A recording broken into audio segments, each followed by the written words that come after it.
Donc aujourd'hui, je vais vous présenter l'avancement de la transition écologique au travers la transition écologique du bâtiment au travers des indicateurs de Batizoom. Juste pour information, Batizoom, c'est un observatoire de la transition écologique du bâtiment qu'on a sorti en avril 2025 et qui a pour objectif justement de faire un peu cet état de l'art de l'avancement de la transition. Donc on a 18 thématiques avec une section chiffres clés qui présente les différents chiffres clés sur chacune des thématiques. Et ensuite, on a un menu indicateur dans lequel on retrouve plus de 110 indicateurs qui permettent de couvrir l'ensemble des thématiques du secteur et qui permettent d'avoir une idée de là où on se trouve vis-à-vis des objectifs. Donc ce que je vous propose aujourd'hui, c'est de faire un bilan de la transition écologique du bâtiment et je vais faire ce bilan en 4 parties. Il y aura une première partie qui sera relative au contexte, donc comment est-ce que le contexte évolue et quels impacts il a sur cette transition. Ensuite, je présenterai les impacts environnementaux. Un bilan de l'activité économique et des indicateurs de précarité énergétique, donc plutôt la partie socio-économique.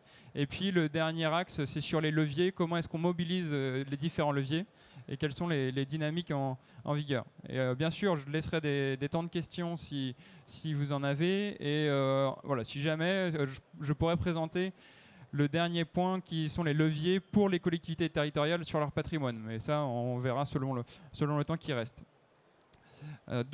Sur le volet contexte. Le volet contexte, je présente 3 dimensions du contexte. Le contexte environnemental, démographique et socio-économique. Si on regarde tout d'abord le contexte environnemental, donc ici on a un graphique qui présente l'évolution des différents sinistres liés aux catastrophes naturelles. Et alors là, c'est tout secteur, c'est pas uniquement le bâtiment, mais comme vous pouvez le voir, on a une tendance haussière qui est assez nette. Voilà, on était plutôt autour de 1,5 milliard au lancement du dispositif et sur 2020-2023, on est sur des sinistres qui coûtent jusqu'à 6 milliards d'euros. Donc on a cette tendance haussière qui s'explique par deux éléments, 2 facteurs. D'une part, la hausse du nombre et de l'intensité des événements climatiques. Et d'autre part, l'augmentation de la valeur des biens exposés. Par exemple, si vous avez un logement, que le logement, vous l'isolez, vous avez des équipements qui sont de plus en plus chers au sein du logement, vous avez des biens exposés dont la valeur augmente. Et ces 2 facteurs expliquent cette augmentation du coût des sinistres qui est amené à se poursuivre dans les années à venir. Donc voilà, pour vous donner une idée, en 2022, on a eu une forte sécheresse qui a coûté 3 milliards d'euros, essentiellement lié au retrait-gonflement des argiles, donc ce phénomène qui vient affaiblir la structure des bâtiments. Et un autre exemple avec l'ouragan Chido qui a coûté entre 650 et 800 millions d'euros à Mayotte. Si on reste sur le contexte environnemental, un indicateur qui est intéressant, c'est l'indice de rigueur climatique, où on voit qu'en tendanciel, on a une rigueur climatique qui baisse, ce qui traduit l'augmentation des températures et qui a une implication assez directe sur les consommations d'énergie du bâtiment, et c'est les consommations liées au chauffage, puisqu'évidemment, si on a une rigueur, un hiver qui est plus doux, on va avoir des consommations de chauffage qui vont être réduites. Donc si on regarde... si on compare la rigueur climatique en 2024 par rapport à 1970, on a une baisse de 23% de la courbe tendancielle. Donc, on a une baisse de la consommation liée au chauffage, potentiellement de 23%, uniquement liée à une rigueur climatique qui est moindre. Donc, par exemple, si on prend la valeur 2024, donc l'indice, la valeur est de 0,85. Donc, on a un hiver qui est plus doux de 15% par rapport à 1991, à la période 1991-2020. Donc évidemment, cette tendance, comme vous le savez, elle est amenée à se poursuivre dans les années à venir. Et enfin, le dernier indicateur sur le contexte environnemental, c'est l'indicateur sur le nombre de jours cumulés de vagues de chaleur par an. Donc là, on le voit de façon assez claire. On a un nombre de vagues de chaleur qui est plus fréquent et plus intense sur les dernières années. Donc on a eu, depuis 1947, 51 épisodes de vagues de chaleur. 377 jours depuis 1947 et la moitié depuis 2010. Et si vous vous rappelez de cet été, donc on a eu un été assez chaud et qui a constitué la 2e année avec le plus grand nombre de jours de vagues de chaleur, donc 27 contre 33 en 2022.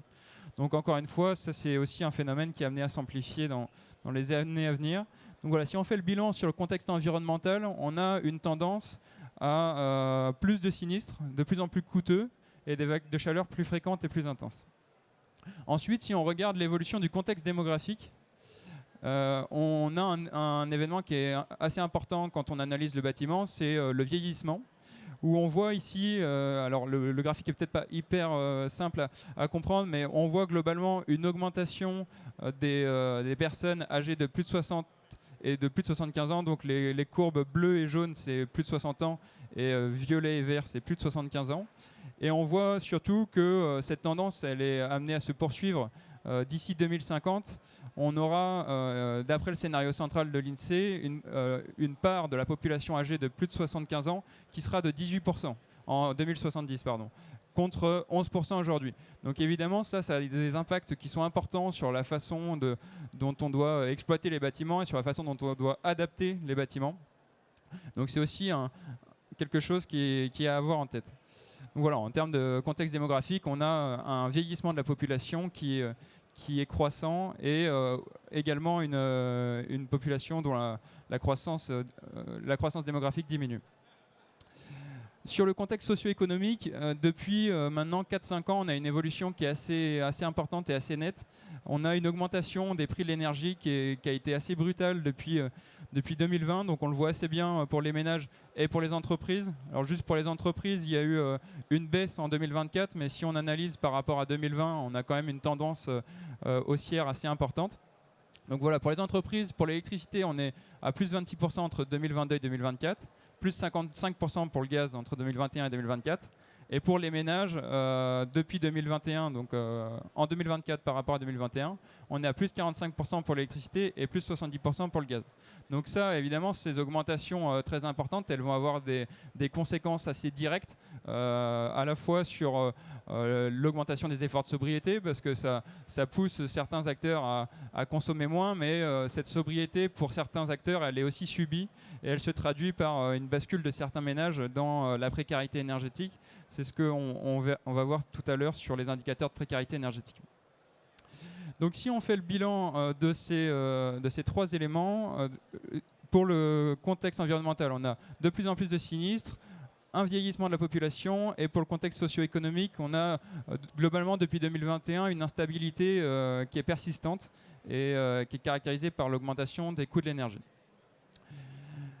Ensuite, une fois qu'on a abordé le contexte, on va observer comment évoluent les différents impacts environnementaux, à commencer par les émissions de gaz à effet de serre. Alors pour les émissions de gaz à effet de serre, j'aime bien commencer par cette diapo qui retraduit la façon dont les émissions se répartissent selon les différents scopes. Alors je vais expliquer. Le scope 1, ça correspond aux émissions de gaz à effet de serre directes dans le bâtiment. Donc c'est-à-dire, si j'ai une chaudière gaz, les émissions liées à l'exploitation de ma chaudière gaz, elles vont être comptabilisées dans le scope 1. Dans le scope 2, c'est les émissions liées à l'exploitation des bâtiments, mais qui sont en dehors du bâtiment. Donc si je consomme de l'électricité dans mon bâtiment, les émissions de gaz à effet de serre liées à la production d'électricité, elles vont être comptabilisées dans le scope 2. Et dans le scope 3, c'est les émissions, c'est tout le reste, donc c'est toutes les émissions liées à la phase de construction du bâtiment et aussi aux phases de rénovation. Et donc j'explique ça pour montrer que les scopes 1 et 2, donc plutôt liés à l'exploitation, c'est 67%, mais qu'il ne faut pas négliger le scope 3, donc l'acte de construire, qui émet des gaz à effet de serre et dont la part s'élève à 33%. Donc voilà, c'est important d'avoir ça en tête, parce que l'indicateur que je vous présente ensuite, il correspond uniquement au scope 1 et pas au scope 2 et 3. Donc ici, on retrouve, donc, comme je le disais, l'indicateur d'émissions de gaz à effet de serre lié à l'exploitation des bâtiments tertiaires et résidentiels. Et donc c'est la courbe en orange. Je ne sais pas si vous voyez la légende. C'est la courbe en orange. La courbe en bleu, c'est l'indice de rigueur climatique. Donc certaines années, on a une baisse qui est surtout liée à une rigueur climatique plus faible. Mais on voit bien, en observant la courbe orange, que depuis 2010, globalement, on a une diminution qui est assez nette et assez franche, qui est due notamment aux efforts de décarbonation et également aux rénovations qui sont réalisées. Et on voit que si on observe la période un peu plus récente, de 2019 à 2023, on a eu un rythme annuel de baisse qui s'est accéléré, donc qui est aussi lié aux efforts de sobriété énergétique. Donc comme je vous l'ai montré tout à l'heure, un prix de l'énergie plus élevé, donc qui a conduit les ménages à adopter des efforts de sobriété énergétique qui expliquent une partie de cette baisse. Et par contre, en 2024, on observe un ralentissement assez significatif. Donc c'est le dernier point qui est ici. Je ne sais pas si vous voyez ma souris. C'est le dernier point qui est ici.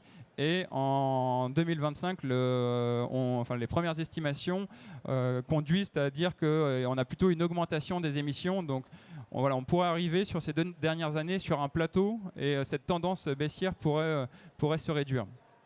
Et le Haut Conseil pour le climat indique dans son rapport annuel que les politiques actuelles n'enclenchent pas les transformations nécessaires à l'atteinte de la neutralité carbone. Donc on a bien une baisse, mais qui aujourd'hui n'est pas suffisante pour pouvoir atteindre les objectifs de long terme qui ici sont caractérisés par les courbes violettes et roses. Et vous voyez qu'ils sont assez ambitieux. Donc voilà, sur les émissions de gaz à effet de serre, on peut dire qu'on a une baisse depuis 15 ans, mais des craintes sur l'atteinte des objectifs de long terme. Si on observe maintenant plus finement la consommation en énergie finale, donc en jaune, on a le secteur résidentiel et en orange, le secteur tertiaire. Et en bleu et en violet, on a les trajectoires, les objectifs de l'État.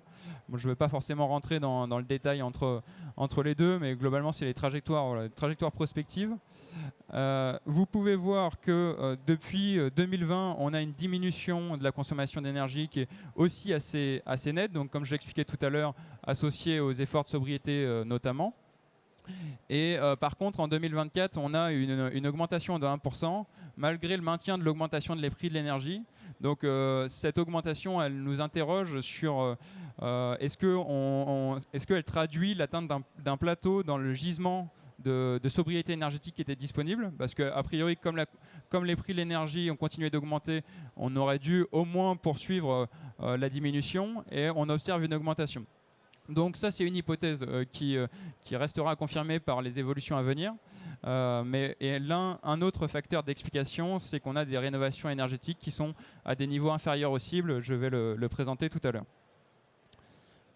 Donc voilà, sur la consommation d'énergie, on a bien une baisse de la consommation depuis 2020, qui est plutôt un signal positif, mais un rebond en 2024 qui questionne sur l'atteinte des objectifs d'ici 2030.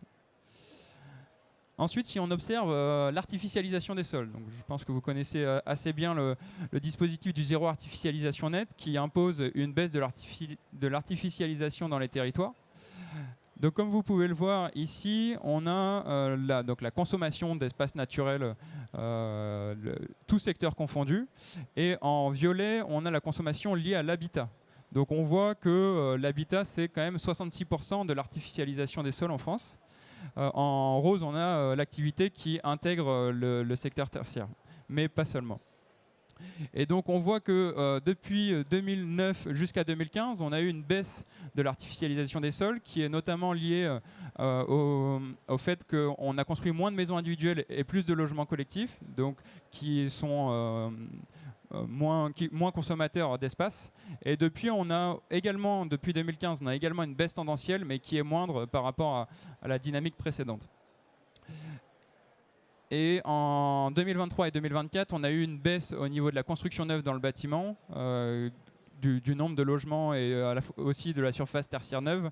Donc on peut s'attendre pour l'année 2024 à avoir une baisse de la construction neuve, de l'artificialisation associée à l'habitat. Et ça, ce sera confirmé avec les futures données.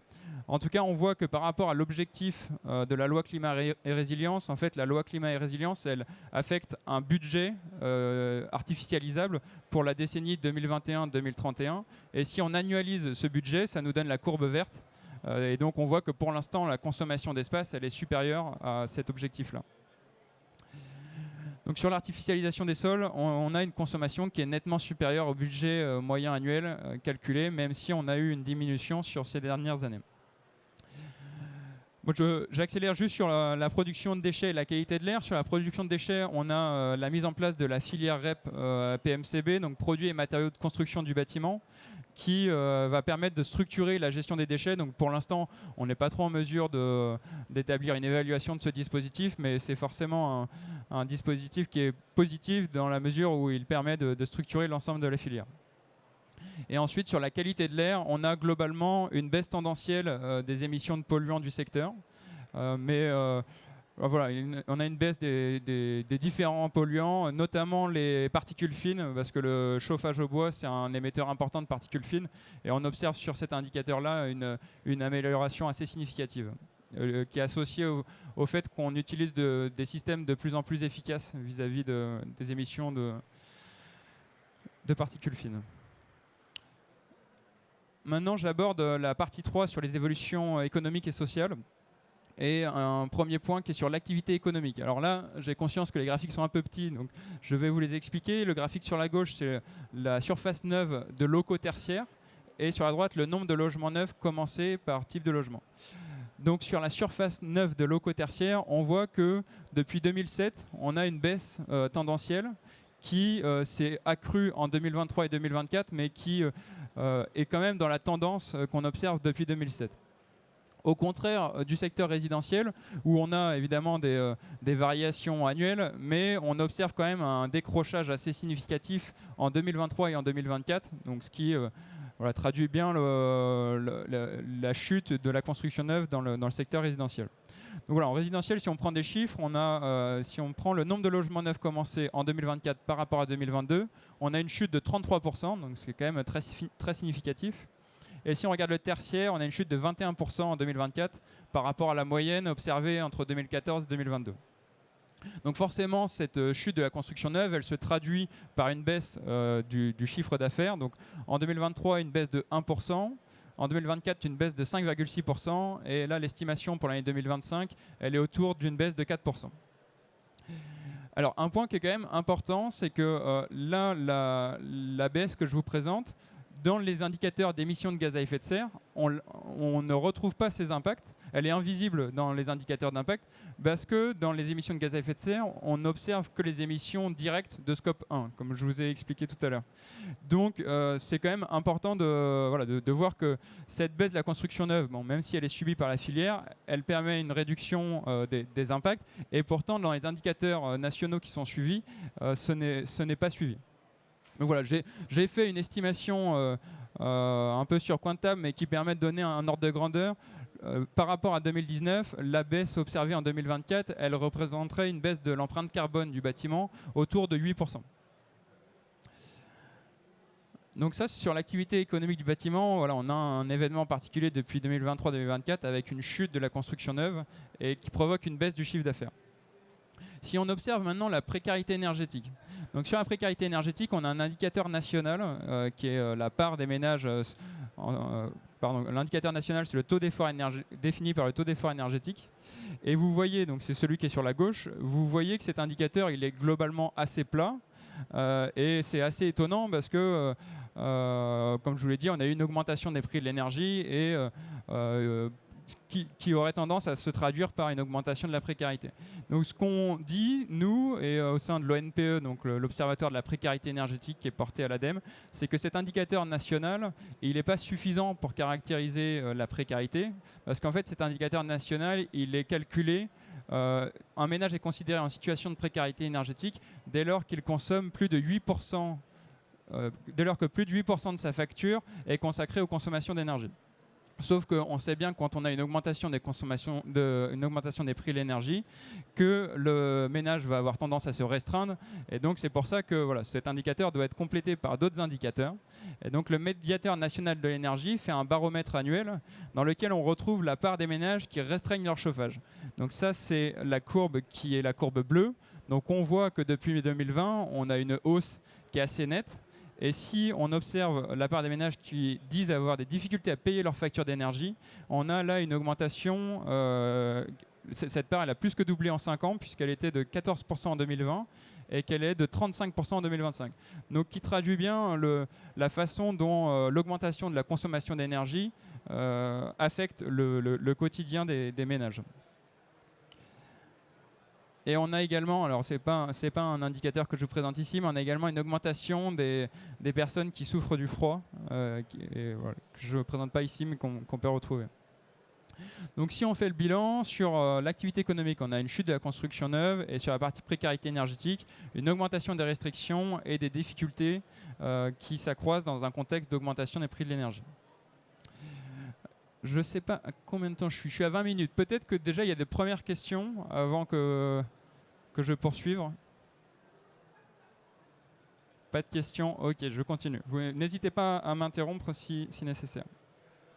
Donc maintenant, je vais vous parler des différents leviers et comment ils sont activés. On va commencer par le levier de sobriété immobilière. Donc, la sobriété immobilière, on identifie dans ce levier trois sous-leviers majeurs.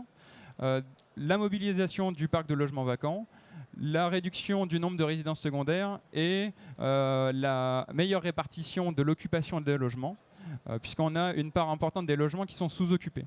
Donc là, vous voyez sur ce graphique-là, en rose et violet, en violet, vous avez les logements suroccupés. En rose, ici, vous avez les logements dont l'occupation est dans la norme. Ici, en orange, jaune et bleu, on a la sous-occupation. Et ensuite, on a les résidences secondaires et ici, les logements vacants. Donc les logements vacants représentent 8% du parc de logements. Les résidences secondaires en représentent 10% et les logements sous-occupés 57%. Donc ça, ces indicateurs d'occupation, ils sont définis selon des standards définis par l'INSEE. Donc qui montrent l'importance de ces trois leviers et notamment le levier de sous-occupation dont on n'a pas forcément toujours conscience. Et donc là, sur ce graphique, on voit globalement qu'on ne voit rien, c'est-à-dire qu'il n'y a pas énormément d'évolution sur les 11 dernières années. Donc ces leviers sont assez peu mobilisés. Si on regarde un peu plus dans le détail le nombre et la part des logements vacants, donc qui est sur l'indicateur qui est sur la gauche, on observe quand même depuis 2019 une stabilisation du nombre qui se traduit ici en bleu par une légère baisse de la part de logements vacants. Donc le ministère a une initiative qui s'appelle le Plan national de lutte contre les logements vacants qui a été lancé en 2020. Et voilà, en tout cas, les résultats ne sont pas encore, on va dire, significatifs, mais on observe quand même une stabilisation de cette augmentation-là. Par contre, quand on regarde la part des résidences secondaires, là, on observe une augmentation qui est assez continue, donc qui correspond, une augmentation qui est au même rythme que la hausse du nombre de logements. Donc c'est pour ça qu'on a une part, là, sur les dernières années, qui est assez continue. Donc voilà, si on doit faire un bilan sur les leviers de sobriété immobilière, on dirait qu'il n'y a pas l'application de mesures de sobriété immobilière très importantes. Et là, la baisse récente de la construction neuve qui a été observée ces dernières années, elle ne traduit pas l'application de ces mesures. Elle est plutôt subie par la filière, plutôt que... par exemple, si on avait observé une chute importante du nombre de logements vacants, on aurait pu dire d'accord, on a une baisse de la construction neuve parce qu'on a pu mobiliser le parc vacant. Mais ce n'est pas ce qu'on observe.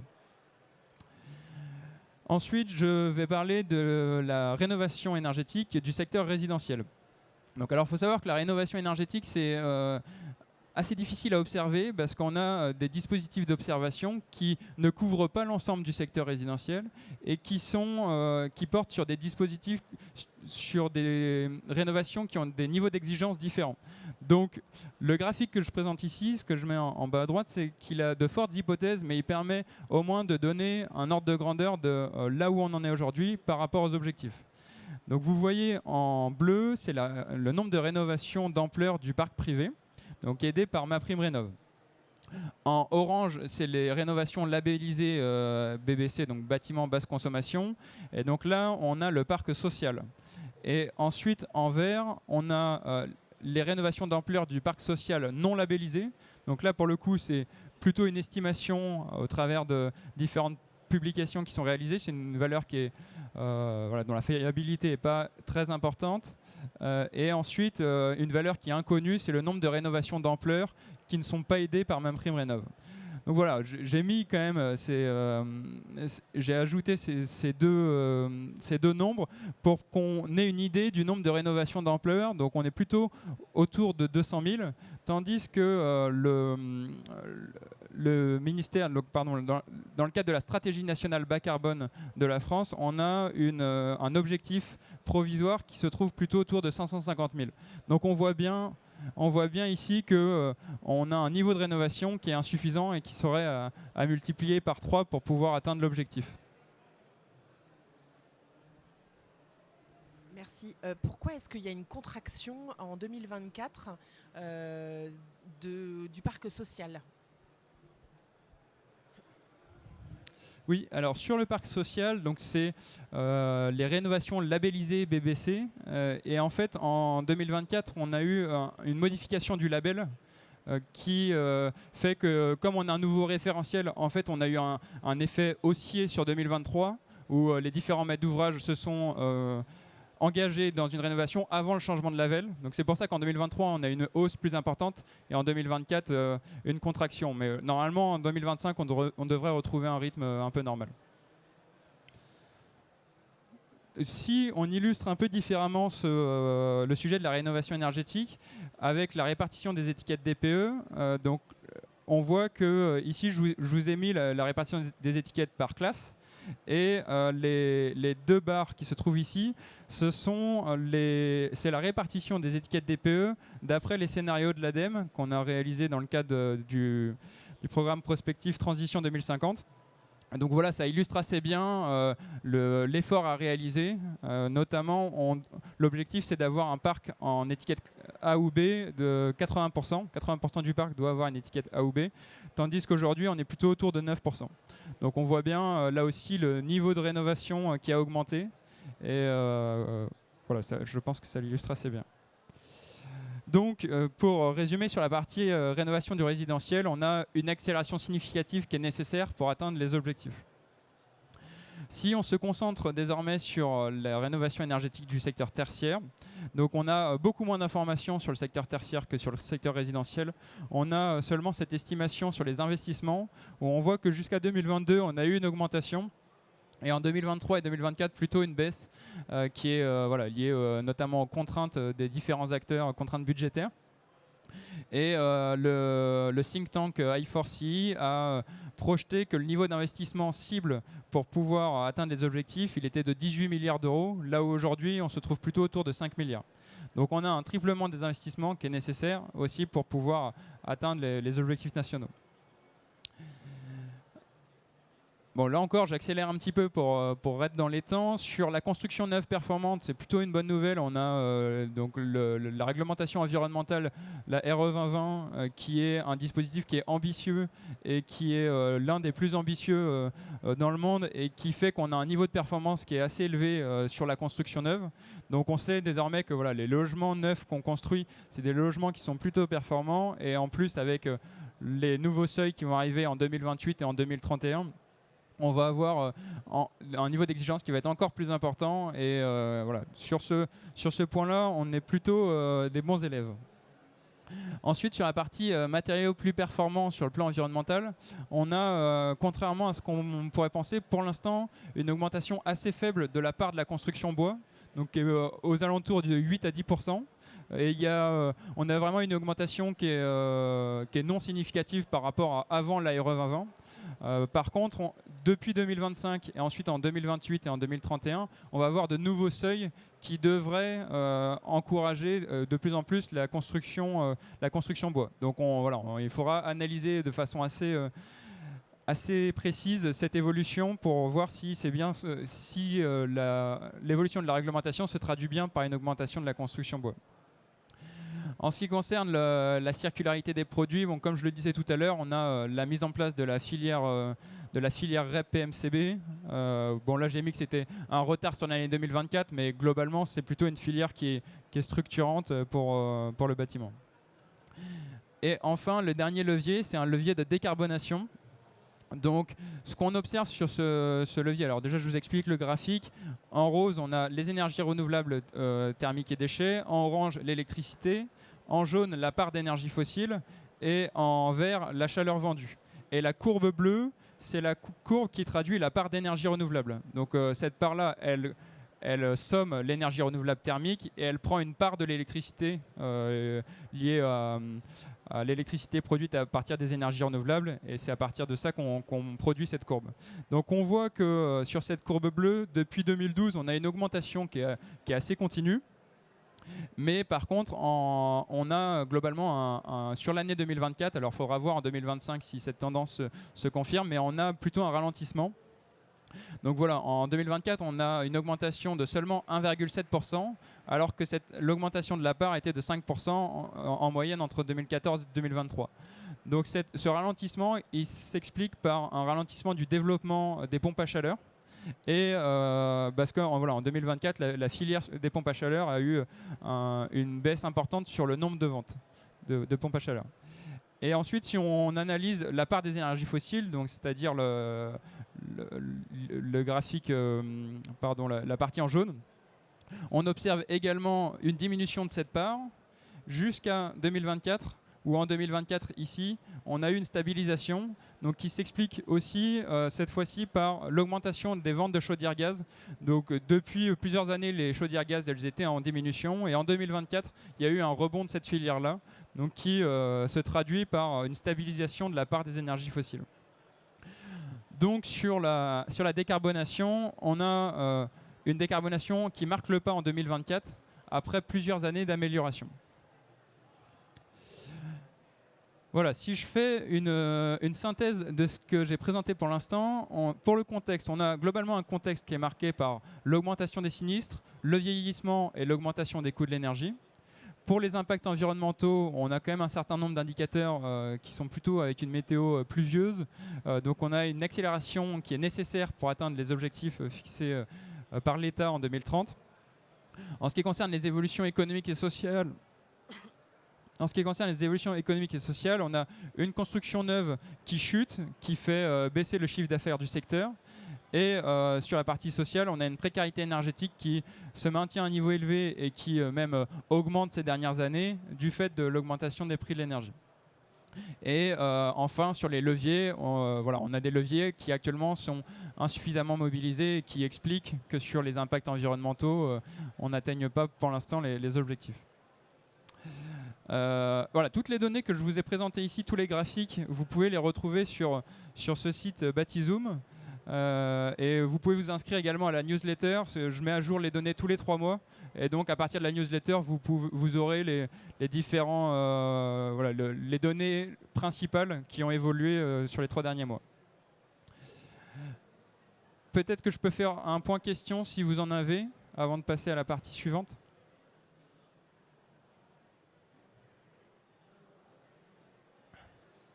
Pas de questions, je poursuis. Donc la partie suivante, c'est, je me suis dit que voilà, cette partie constat, elle était peut-être un peu, bon, le constat est pas forcément très positif, donc je me suis dit que j'allais faire une partie à la fin, quels sont les leviers et par rapport à la cible des collectivités territoriales. Donc les collectivités territoriales, aujourd'hui, il y a plusieurs points de blocage. On a un suivi des consommations qui est assez peu structuré. Une étude qui a été réalisée montre que seulement 60% des collectivités territoriales suivent leur consommation d'énergie. C'est-à-dire qu'on a 40% qui n'ont pas de suivi détaillé de leur consommation d'énergie. Les collectivités sont confrontées à un manque d'ingénierie, des difficultés de recrutement pour certaines, un manque de priorisation des bâtiments et également des sujets plutôt budgétaires, réticence à l'endettement et évidemment dans le contexte actuel des budgets qui se restreignent. Donc quels sont les leviers pour ces collectivités? D'une part, faire appel à des accompagnateurs. Donc dans le cadre du réseau CART, on a un réseau d'accompagnateurs qui peut aider les collectivités à mener ces travaux-là. Ensuite, on conseille de construire une stratégie patrimoniale à partir du SDIE, donc c'est le schéma directeur immobilier énergétique, et de mobiliser les soutiens financiers à disposition. Donc si je détaille un petit peu sur l'appel aux accompagnateurs CART, on a en France un réseau de plus de 1000 conseillers avec différents dispositifs mais qui se sont regroupés au sein du réseau CART. Et donc si votre collectivité elle dispose d'un conseiller ou si elle n'en dispose pas, elle peut bénéficier de dispositifs d'aide pour avoir pour pouvoir financer un conseiller qui l'aidera dans ces différents projets. Donc la mission de ces différents conseillers, c'est de réaliser l'état des lieux du patrimoine, d'aider à la décision et à l'accompagnement de projets et également de faire des actions de sensibilisation et de communication. Donc comme je le disais, on a un dispositif acté qui aide au financement de ces conseillers pour le recrutement d'un accompagnateur sur 3 ans. Ensuite, le deuxième point, c'était sur le fait de réaliser un schéma directeur immobilier énergétique. Donc ça, c'est un dispositif, nous, qu'on porte à l'ADEME depuis plus de 10 ans, où on a accompagné près de 200 collectivités. Et ce dispositif, il consiste à déjà prendre le temps de faire un diagnostic de son patrimoine, se dire, bon, quels sont les bâtiments que je possède, et pour ce patrimoine, ensuite, de faire une priorisation, d'élaborer des scénarios, un plan d'action, et ensuite il y a une partie sur la mise en œuvre et le suivi de ce plan. Et donc on a fait un bilan de cette initiative avec dernièrement, et les collectivités donc, qui ont souscrit à cette démarche, les retours sont plutôt positifs. 95% conseillent à une collectivité de s'engager dans cette démarche. 86% considèrent que cette démarche-là, elle a permis d'améliorer la connaissance de leur patrimoine, et 81% s'engageraient à nouveau s'ils devaient le refaire. Donc voilà, le fait de réaliser un schéma directeur immobilier énergétique, c'est vraiment quelque chose qu'on encourage au sein de l'ADEME. Et ensuite, je vous ai mis une diapo avec les dispositifs de financement, mais que vous connaissez peut-être en partie. Donc la préfecture, elle peut apporter voilà, des financements à travers de sa DSIL, donc la dotation de soutien à l'investissement local, et de la DETR, dotation d'équipement des territoires ruraux. On a aussi l'ADEME qui apporte des aides au travers de son fonds chaleur, notamment pour le déploiement des énergies renouvelables. Ensuite, on a des certificats d'économie d'énergie qui fournissent des aides pour différents types d'actions de réduction de la consommation d'énergie. Et la Banque des territoires qui propose un certain nombre de dispositifs de financement avec des prêts à taux préférentiels notamment.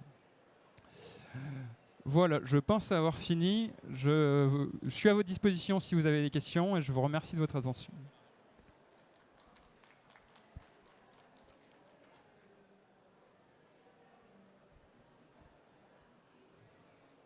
Bonjour, merci pour la présentation. Est-ce qu'on peut retrouver un PowerPoint ou un format PDF avec tout ce que vous avez fait? Alors, sur ce PowerPoint-là, il n'est pas mis en public. Okay. Par contre, à l'ADEME, on va publier un baromètre donc, qui sera plutôt focalisé sur l'évolution de l'année 2024, mais qui reprendra un certain nombre des éléments que j'ai présentés ici. Et donc, voilà, je vais faire un webinaire le 11 décembre, d'ailleurs, pour présenter ces résultats. Et ensuite, on mettra la présentation de ce baromètre en ligne, donc qui reprendra la plupart de ces éléments. Je crois qu'il n'y a pas d'autres questions, donc... Ah si, pardon. Oui, bonjour. Merci pour cette présentation. Nicolas Vernutello, je suis architecte. Et sur la question de l'énergie, il me semble qu'il y a un levier qui n'est pas négligeable, qui concerne le chauffage solaire passif. J'entends souvent dire que finalement, le chauffage solaire passif, le bioclimatisme, c'est un peu l'affaire de la maîtrise d'œuvre, plutôt au niveau concours et réalisation. Or, on voit bien que la mairie de Paris a lancé un PLU bioclimatisme. C'est-à-dire que cette notion du bioclimatisme et de la récupération de l'énergie via des systèmes passifs pourrait être réglementée, pourrait être planifiée à une échelle, j'ai envie de dire, de l'aménagement et de la ville. Est-ce que c'est, il me semble ne pas avoir vu d'indicateur là-dessus. Qu'est-ce que vous en pensez? Est-ce que c'est quelque chose à venir pour l'ADEME? Merci.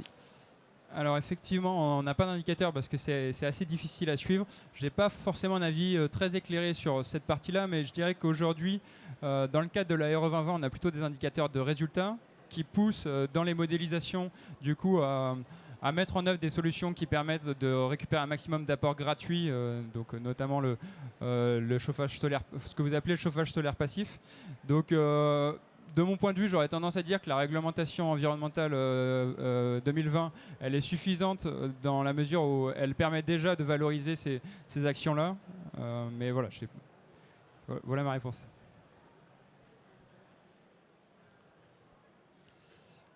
Je pense qu'il n'y a pas d'autres questions, donc merci à vous et très bonne journée.